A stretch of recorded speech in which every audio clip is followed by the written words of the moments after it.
Quand j'entends des termes comme chlorure de vinyle et amiante, je me sens pas en sécurité. Il me vient même des images en tête, comme dans le film E.T., tout le monde avec des équipements respiratoires, la maison au complet enveloppée dans du plastique.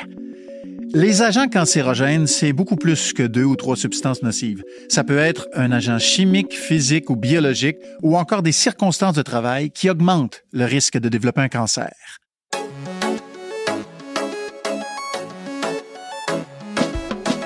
Je m'appelle François-Étienne Paré. Bienvenue à la SST expliquée.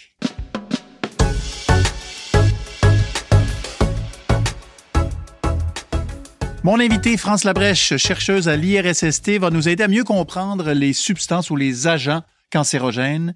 Merci, France, d'être avec nous. Merci. France, qui décide qu'un agent, qu'une substance est cancérogène? Bonne question. Ça n'est pas n'importe qui, ça n'est pas une personne au gouvernement ou une personne dans une université. Il y a quelques organisations à travers le monde qui font ce type de classification-là ou d'études. La plus connue est le Centre international de recherche sur le cancer, qui est une agence de l'Organisation mondiale de la santé et qui étudie ou qui classe les substances et les agents cancérogènes depuis 1972. Il y en a à peu près plus de 1000 jusqu'à maintenant qui ont été classés. Et comment on fait justement pour les classer pour qu'une substance soit déclarée cancérogène? D'abord, le CIRC choisit les substances à étudier ou les agents à étudier selon 2 critères principaux. Il faut que des humains soient exposés.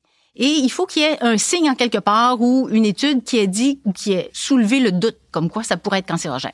Là, ils forment un comité avec 4 types d'experts, des gens qui sont des experts en exposition pour étudier, par exemple, l'exposition peut être soit au travail, mais l'exposition peut aussi être parce qu'on prend un médicament.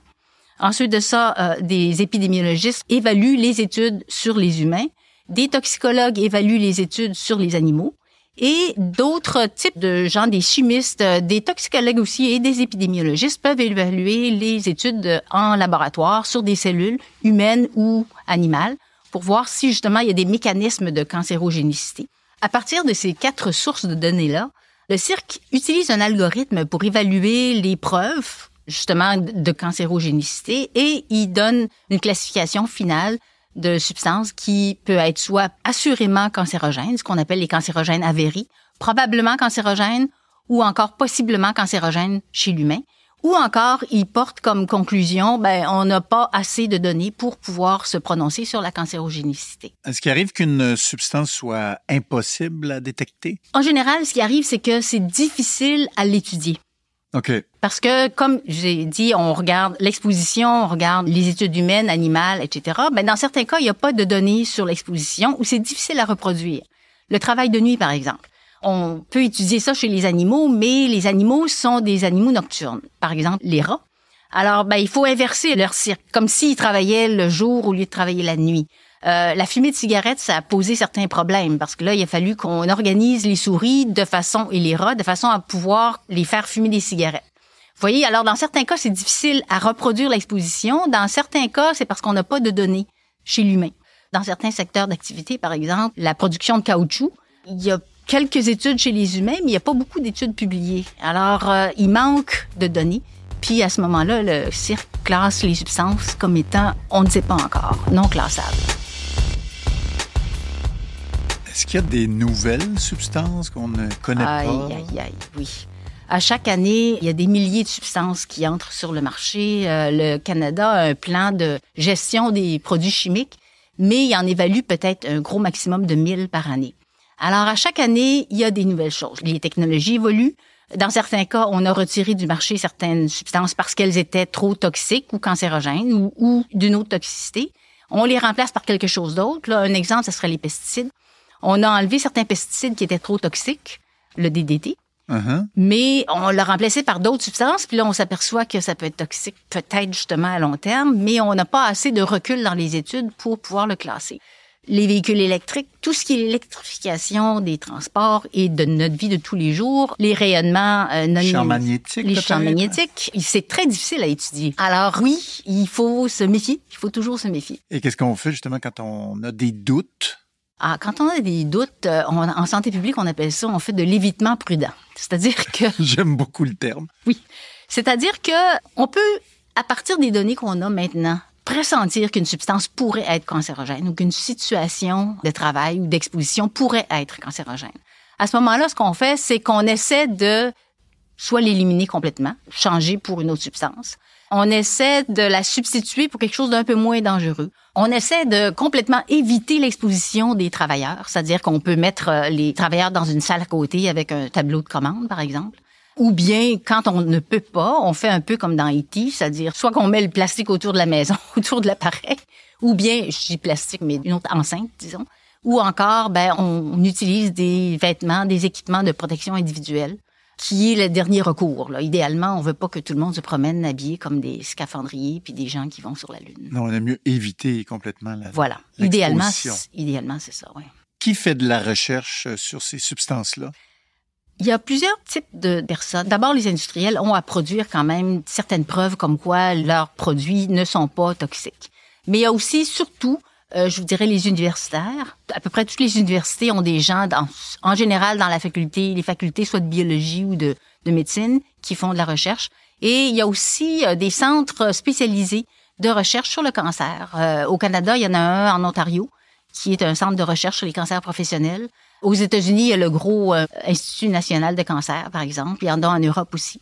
Le cirque lui-même a des équipes qui font un peu de recherche. Ils obtiennent des subventions puis ils peuvent faire des recherches sur des produits particuliers ou des substances particulières. Est-ce qu'il y a des substances, des produits qu'on a éliminés des milieux de travail? Difficile dans certains cas. Là, on a parlé de l'amiante, mais l'amiante n'est pas vraiment éliminée encore. On a éliminé l'utilisation pour construire les nouvelles maisons, les nouveaux édifices, mais il y en a encore. Alors, c'est très difficile. On a enlevé, le plomb, qui n'est pas un cancérogène avéré, mais c'est un cancérogène quand même probable, soupçonné. Il a été enlevé de l'essence, fait qu'il y en a moins dans l'environnement en général. Mais pour les travailleurs, c'est difficile. Par contre, on peut travailler avec des agents quand on sait qu'ils sont cancérogènes. On prend les précautions qu'il faut. Dans certains cas, par exemple, des laboratoires, il faut travailler avec des substances cancérogènes. C'est la seule façon de les analyser. Mais de pouvoir produire ce qu'on fait. Alors, dans ce cas-là, quand les gens le savent, ils travaillent en se protégeant suffisamment.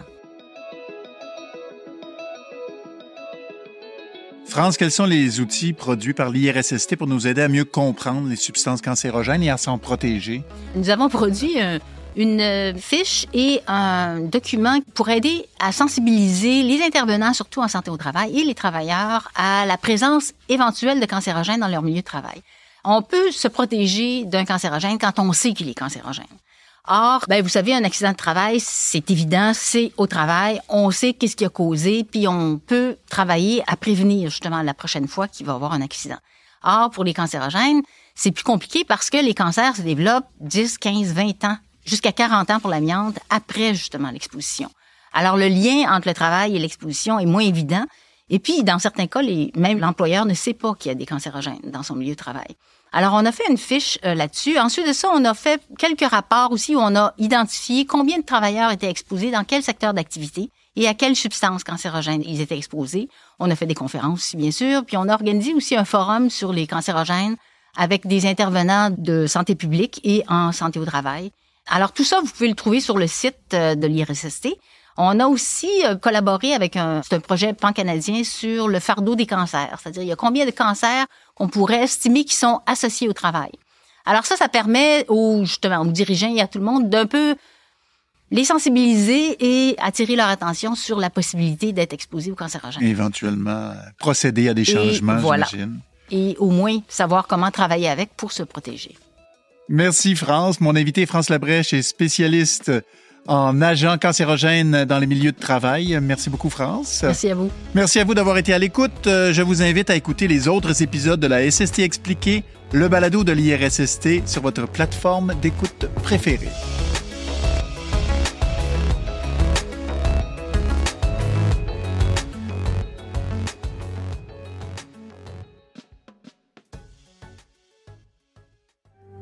Phonique. Le fin son de l'histoire.